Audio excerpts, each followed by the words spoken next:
ya. Oke teman-teman. Jadi saya sempat nonton video siapa tadi? Mrs. Baby ya. Bule Barbie ya. Akunnya tadi sempat sekali aja saya nonton. Jadi sebelumnya saya turut prihatin atas apa yang sudah menimpa Bule Barbie ini ya teman-teman ya. Jadi saya sengaja bikin video ini sebagai bentuk tanggapan atau reaksi saya aja dari video yang sudah Bule Barbie bikin ya teman-teman ya, dari informasi yang sudah Bule Barbie berikan gitu teman-teman.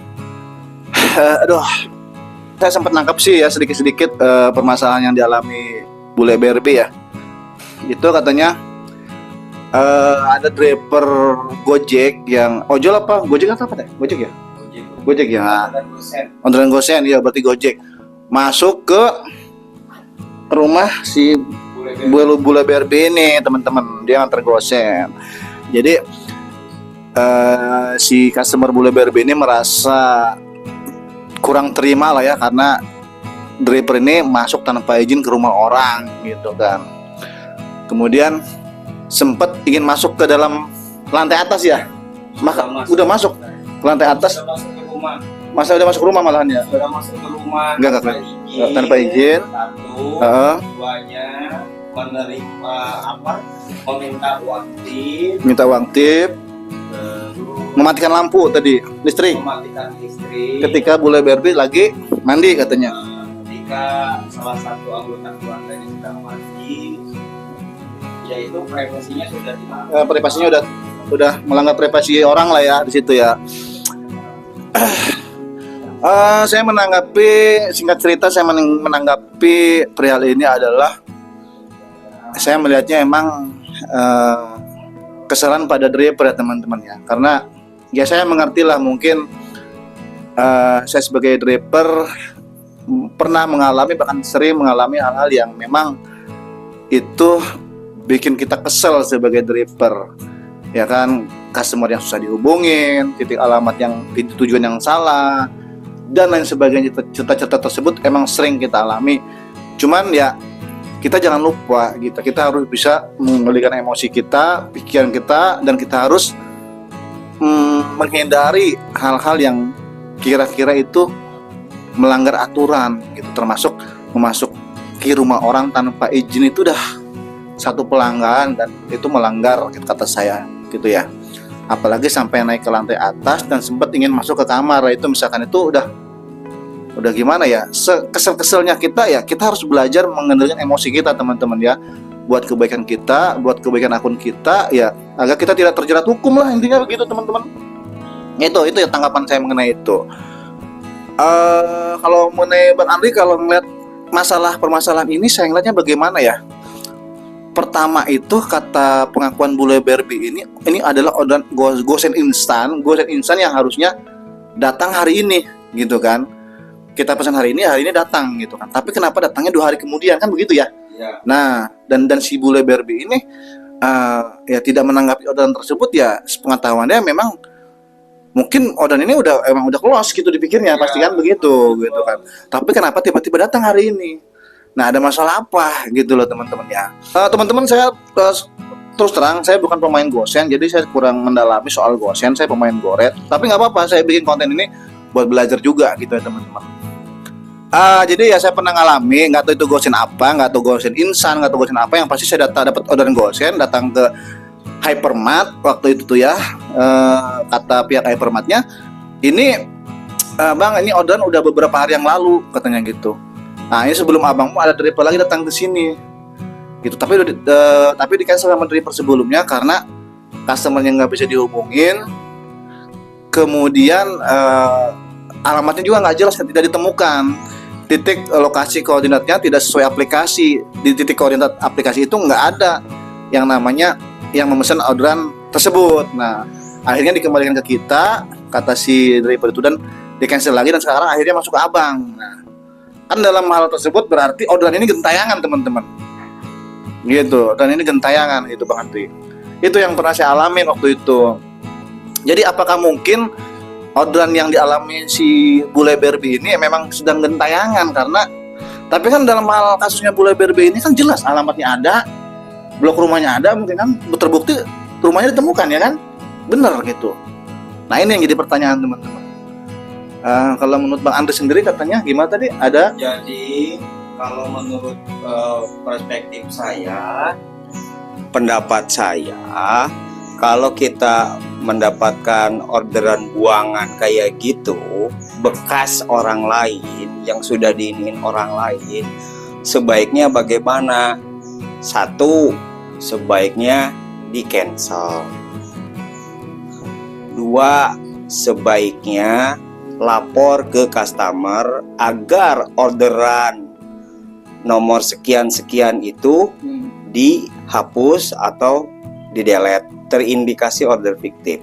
Yang berikutnya, yang ketiga, kalau toh kita harus memaksakan menjalankan order itu, nah kita kan kesana kan pakai ongkos tuh, ada beban biaya tuh.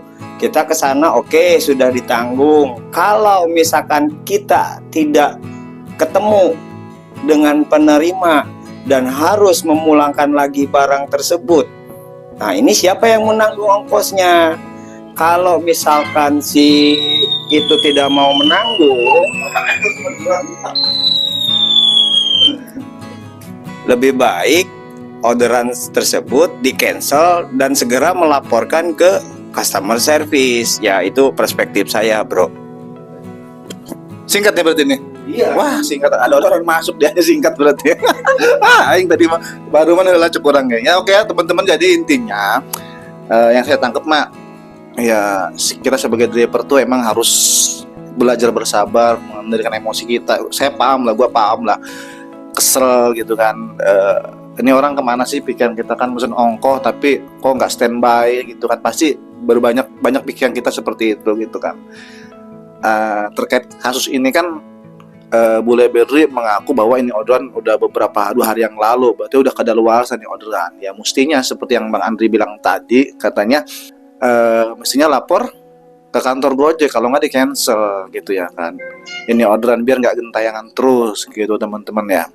Ya intinya kita harus bisa mengendalikan diri kita. Kita harus tahu hal-hal yang kiranya dilarang ya. Kesalahan driver tersebut kalau menurut pandangan saya itu, satu, masuk ke rumah orang tanpa izin ya kan. Terus yang kedua, ya tanpa instruksi dia menyimpan barang pesanan tersebut di tempat customer, terus memasuki lantai berikutnya, masuk ke rumah orang, terus mematikan. Itu kan udah ibaratnya udah mendobrak privasi orang gitu teman-teman ya. Ada beberapa hal yang perlu ditanggapi. Memang dari keterangan dari Bule Barbie ini jelas ya, si driver ini masuk ke rumah orang tanpa izin, kemudian teriak-teriak di depan rumah, mencetin bel berapa kali, terus masuk ke lantai atas rumah gitu, bahkan sempat ingin memasuki kamar ya, terus mematikan listrik kayak itu ya. Dan kemudian ada meminta tips katanya ini ya, meminta tips ke bule tersebut. Lantas terakhir sebelum driver ini pergi mengatakan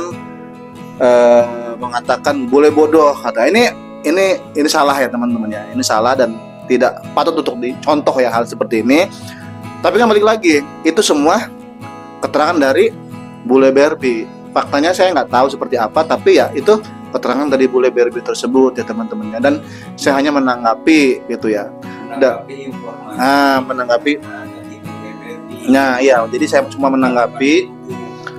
Saya hanya menanggapi keterangan dari informasi dari Bule Barbie tersebut, dan tanggapan saya ya salah. Driver tersebut emang salah kalau memang faktanya demikian ya teman-teman ya.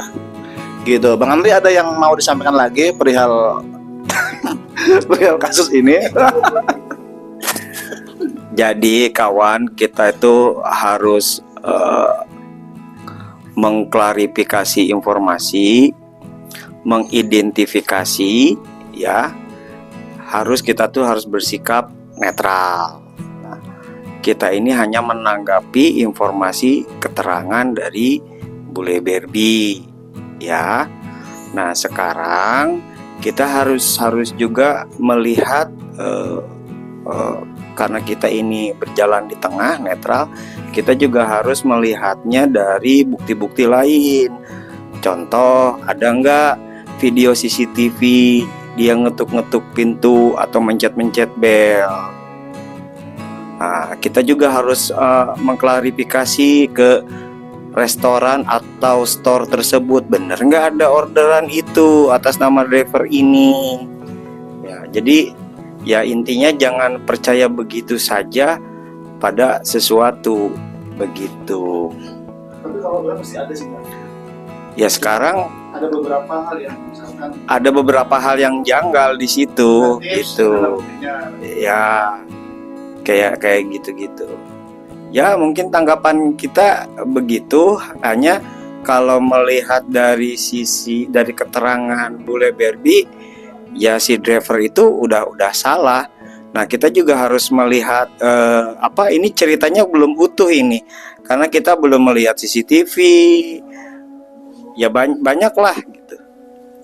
Udah lah ya.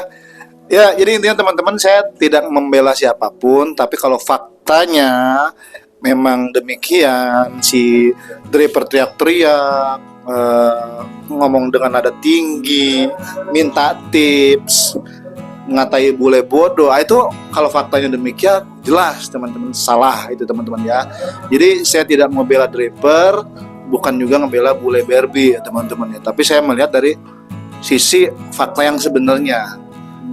Jika memang faktanya demikian seperti apa yang disampaikan dengan Bule Berbi, jelas teman-teman ya, saya tidak sependapat dengan tindakan yang dilakukan oleh oknum ojol tersebut, oknum Gojek tersebut ya. Saya katakan oknum karena memang menurut saya salah dan saya tidak sependapat dengan perilaku dia ini ya teman-teman ya. Jadi kita ini ya teman-teman ya, sedikit saran aja.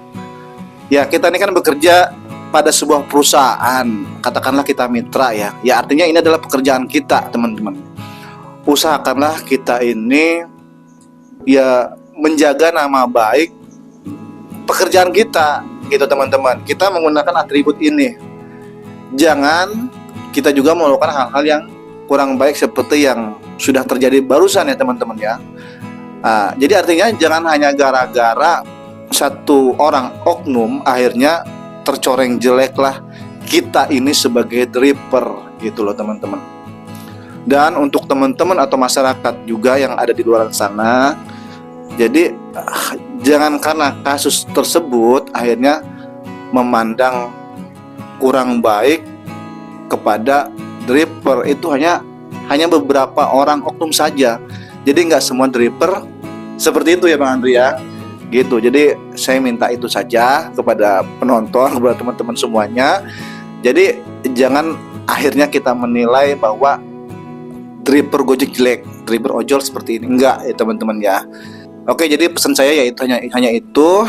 Jadi kita sebaik mungkin berusaha untuk berperilaku baik, menjaga nama baik di mana kita sedang cari duit gitu ya.